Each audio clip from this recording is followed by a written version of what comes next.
You're listening to Win-Win, an entrepreneurial community with your host, Ben Wolf.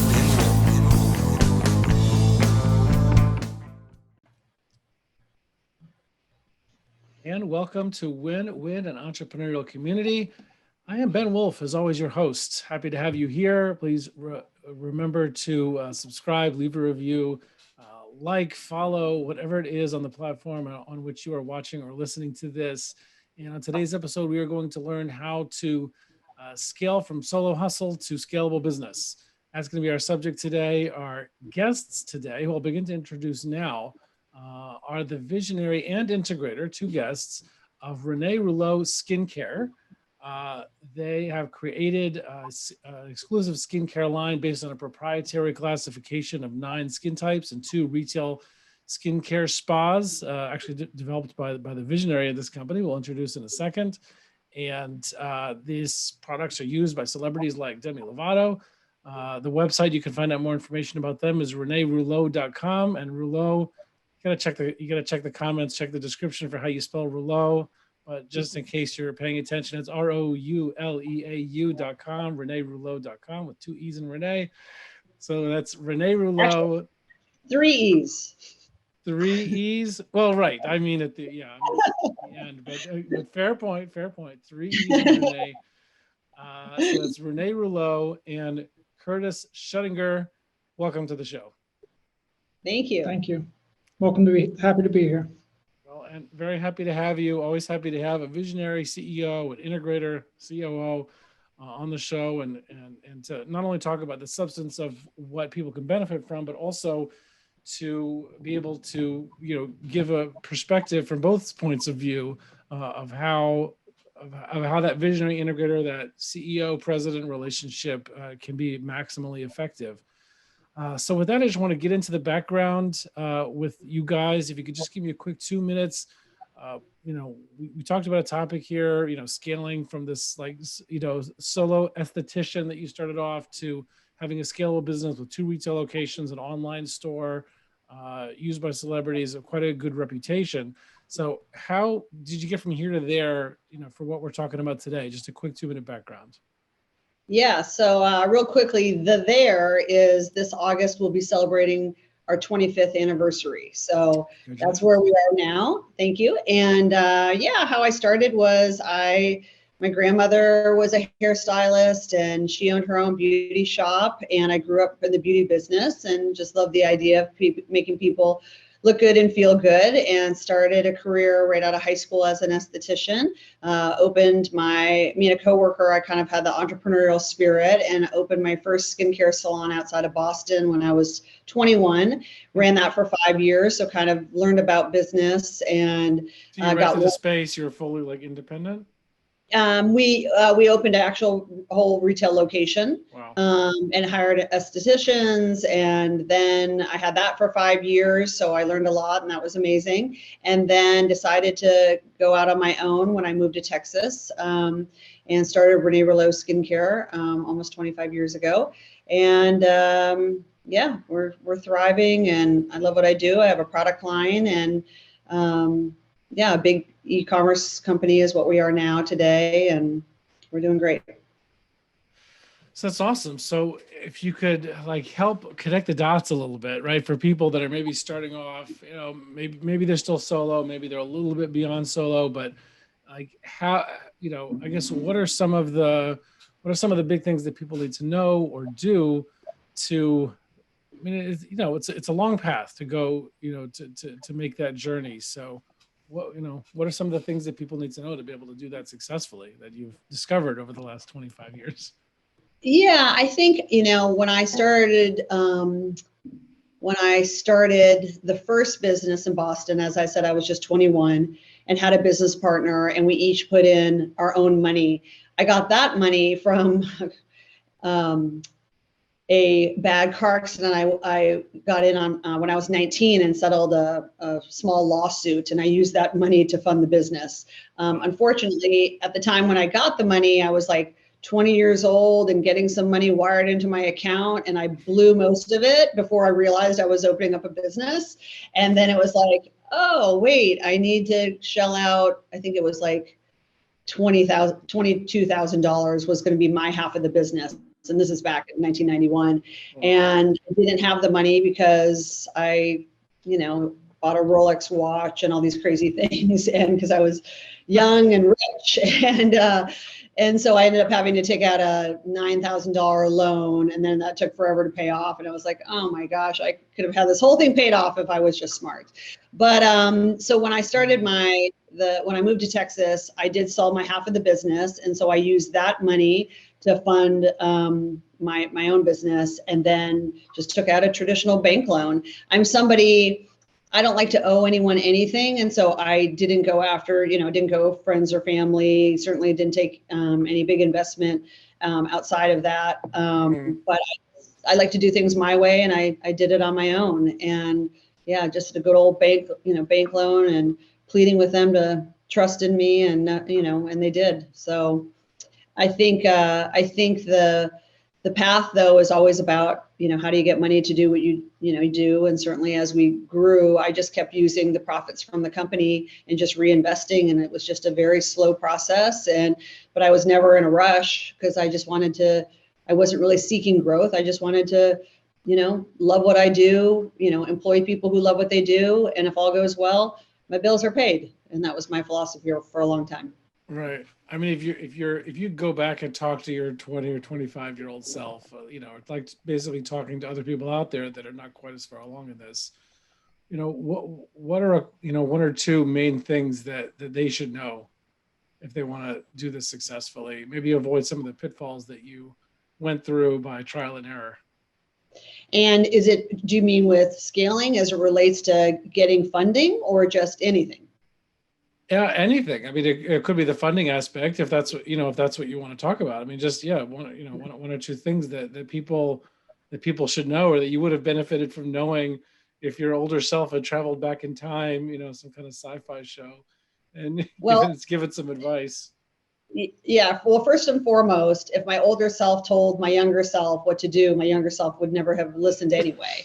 So, but I think it's really important. And not, I just never really thought about where I wanted to go, but if I would look back on it, I think it's important to know the path I want to take. Like, it was just more like, I'm just trying to get through today. I can't even think about what the company is going to be like a year from now, 2 years from now, 5 years from now. And I just, was trying to get payroll paid and just, doing what I do. And so, but I think,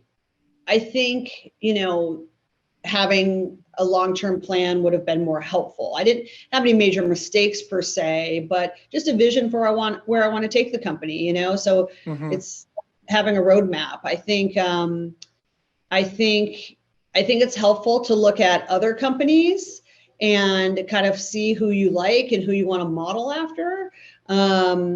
I think that's just really helpful, just having a roadmap and kind of more of a vision. And I for a long time, my head was just kind of buried down in my work, because I was a practicing esthetician. I was a service provider plus running the company. So, I wore lots of different hats, and and I also wish I would have delegated earlier. I wore so many hats for so long, and I should have farmed out a lot of things earlier, like finances, because I did get myself into a few situations financially where I almost couldn't make payroll. And it's because I don't speak that language. I can't read a P&L. I don't understand how to use it to forecast things. So delegate a little bit more, certainly at things that are more my weakness.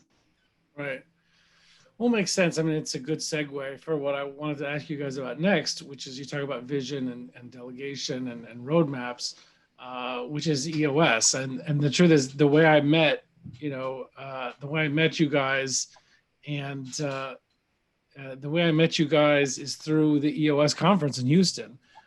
And so that's how we met. So it's great. Hopefully I'll share on social media that picture that we took with Rene, with me and you and a couple other people from the conference. Oh yeah. So hopefully share that afterwards with this interview. But so we met through EOS. Again, for those who aren't already familiar, many of our listeners are. EOS is an entrepreneurial operating system. It's a simple set of tools and management framework for small and mid-sized businesses. That's something that you guys are using now. Like, how did you come to discover that? What happened?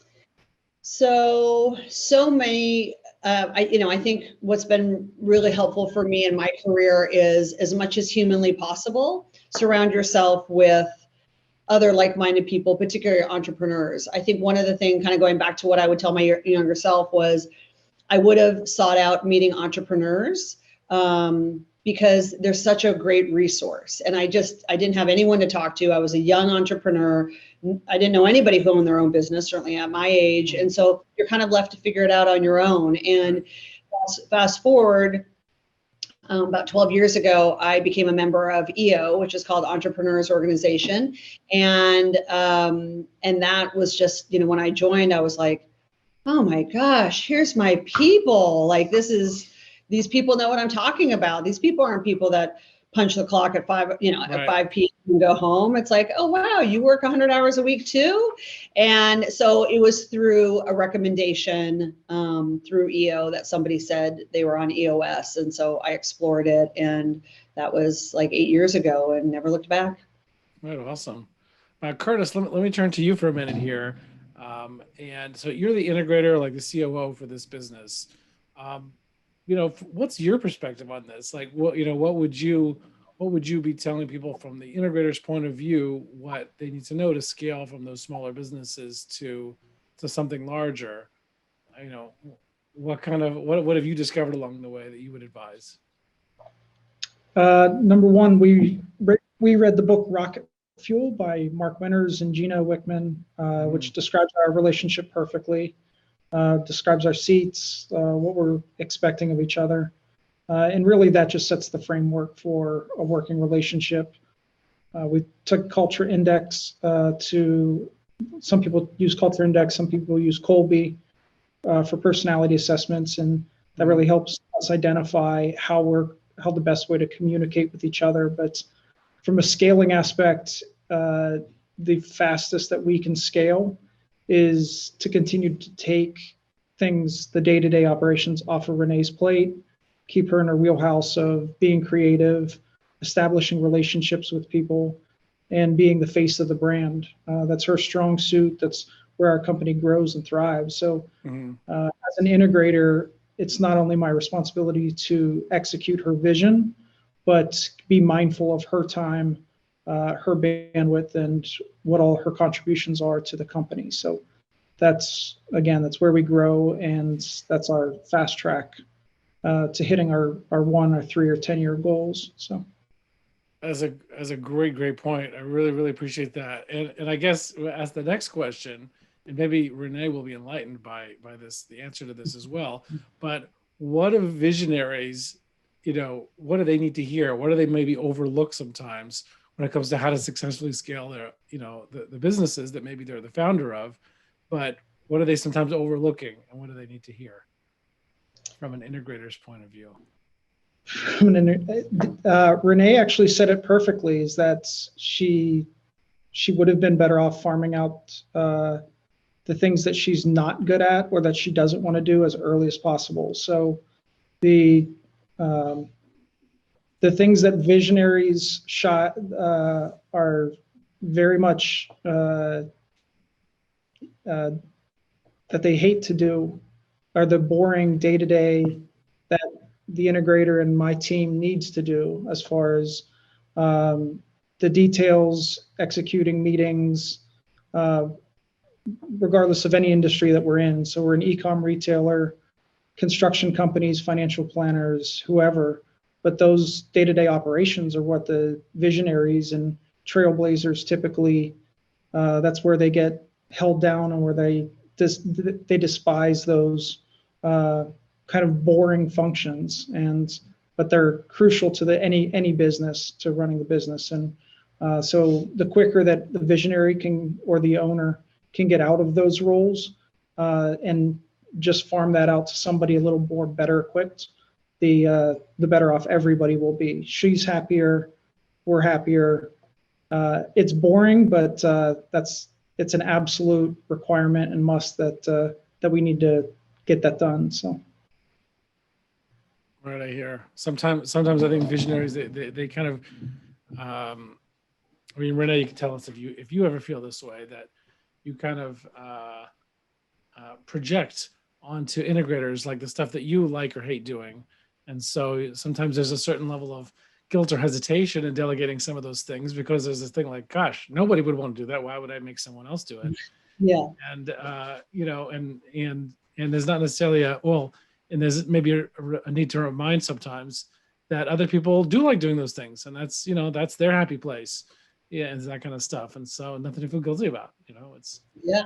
Well, I also think about we have a full warehouse, and a lot of that work, pick, pack, ship in the warehouse is repetitive, right? You're literally rinse and repeat all day long, pack boxes all day long, but our team loves it. They love doing the same thing all day. Where someone like me, that would drive me crazy, but they're wired for it. And and they're in the early days, I certainly was doing pick, pack, ship. I mean, I did every job in the company for a long time, and I mean, it was not my thing, but you have no other choice when you don't delegate soon enough. So, right, makes sense. Now, how did you find Renee? How did you find your first integrator in this business? So, I always kind of amuse myself when I think about when people get turned on to EOS, and basically all of a sudden they get turned on to EOS, and the $1 million question is, all right, who's the integrator, right? And who's going to do that job? And I always just think of myself that basically the founder of the company is walking by Earl, the IT guy's office. He's sitting there eating a Hot Pocket, and they're like, you're the integrator. And he's like eating his Hot Pocket, and he's like, what? And then it's so I always just feel like people just grab any breathing body in the company, and they're like, this is your job now. Oh my gosh. So is that what happened? So Earl was your first integrator? No. Exactly. No, not quite. So my integrator was my husband. So I hired him about 12 years into my company. He was my husband, my partner in life, and I needed somebody to kind of handle operations. And so the question was, do I look externally, or do I hire my husband, who's already, kind of has some experience, more in restaurant, but that's operational. So anyway, I ended up hiring him as my COO. And then a few years later, we got turned on to EOS. So naturally, he was the right person for it. And he was great. And he drank the Kool-Aid of EOS, and we were doing great. And then he got a cancer diagnosis, and it came on real fast with his diagnosis. It was already in stage 4, and they gave him 6 months to live. And he died 2 days shy of 6 months. So this is about 2.5 years ago. So in a 6-month period, I lost my partner 22 years, as well as my COO integrator, and a leader in our company. So that was a big crisis in our company.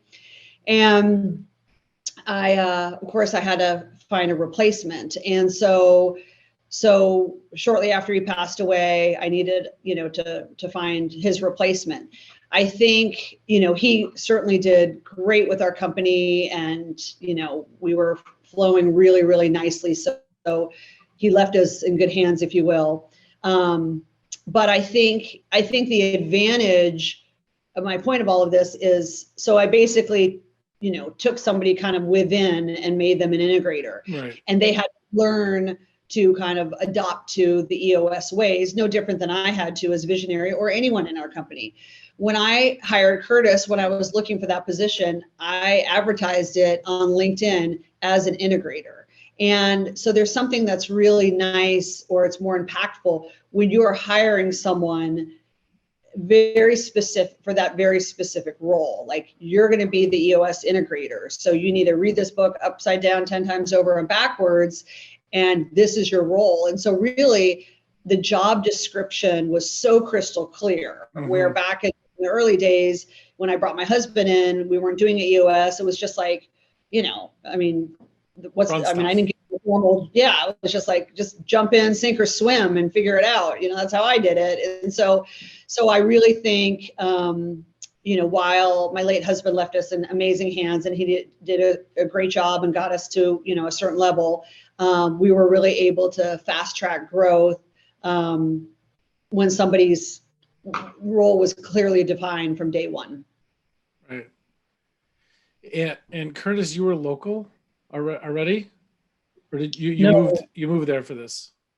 I moved down to Texas for this. I'd never been to Austin. I had, Renee and I had been going back and forth and doing virtual interviews for about a month before I came down here. But I completely moved to Texas from the Northeast based on her vision, based on our ability. That's kind of the feel that we had for each other, that we were going to be able to work together successfully. So, right.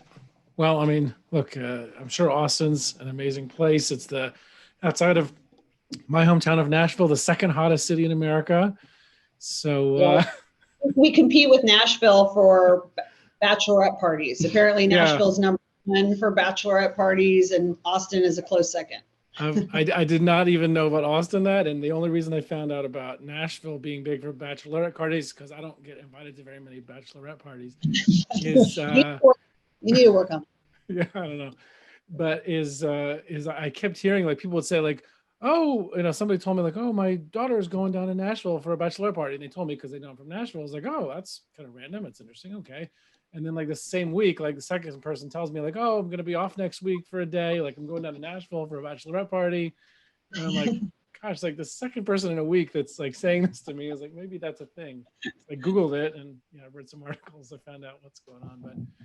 But I mean, first of all, very sorry about, obviously condolences on your husband. And just one observation that I would say from listening to your story, you and Curtis's story in the last couple of years, is that maybe you think it's like normal to just put a posting on LinkedIn and find an integrator that's a right match and then they move to town. From what I hear from all the time, that's not normal. And you guys are very blessed and lucky, or whatever word you want to choose, that worked out in such a way. It's really special. It's very hard. It's very, very hard for, I'm not saying it wasn't hard for you, but like the fact that you was at least successful, and it sounds like it didn't take years, is very special. Yeah, no, it for sure was. I think, when my husband got sick, he wanted to meet the new integrator because he wanted to pass away at peace, knowing he met whoever the new person was. Yeah. So I tried to make it happen, right. And I did find somebody, and he met him. They met. My husband really liked him, and he was going to be my guy. And then a couple weeks before my husband died, I made him an offer, and then he ended up declining the offer. And the main reason was his wife decided she didn't want to move from Dallas to Austin. And so that was devastating because I thought, my husband really wanted me to get back to work. He was like, Renee, you need to get back running the team. And so I thought I'd be off and running, obviously a grieving widow, but at least I'd kind of have someone in place to kind of keep the momentum going. So that didn't happen. And that was devastating because, again, I thought I found the perfect person. I honored my husband. He wanted to meet him. I thought it was good to go. So it was a rough time because I hadn't led the company on my own in so long. My husband was my right arm and everything. He was my partner. And so to have to stand up in front of the company and basically say, I'm in charge now and we're going to get through this. And, everybody was grieving. And I basically said that I would take as long as I needed to find the perfect person. I wasn't just going to bring in, anybody for that position. Nor Earl in IT. I needed to find the right person. And so if it took me a year, if it took me 2 years, so be it. And luckily you started in February. So, within 3 months. Mm-hmm. So, but I will attribute this, aside from EOS, which of course is my holy grail. We also do culture index, which personality profiling, and that was super, super helpful just to give some additional guidance for finding the right person. So those are kind of as a screening where you didn't even interview somebody if they weren't a match, or how did you use it? Yeah, correct. Mm-hmm. Yeah, within the right range. Correct. Right. So it basically only feeds me people that are the right match for what I'm looking for. Wow. Well, look, it's a powerful story. I appreciate you guys' insight and, both into the scaling process and the EOS process and in the Integrator Visionary matchup. And obviously, it's an emotional story, but powerful and very instructive, I think. So I really, really appreciate you guys coming on. Thank you. Thank you. And and as a reminder, ReneeRouleau.com, Renee with 3 E's, and Rouleau, ROULEAU.com. And then there's an accent in there, but actually, Yeah, I there guess is an accent, but I don't think that the URL, I don't think your browser necessarily requires that. No. And in my notes, actually, I copy pasted it every time with the accent so that in my own notes, I would have the accent. Yeah. But anyway, but I really appreciate you guys coming out. Thank you. All right. Thanks, Ben. Thank you. Thanks. We'll see everybody else on the other side. Thanks a lot. Bye. You're listening to Win Win, an entrepreneurial community with your host, Ben Wolf.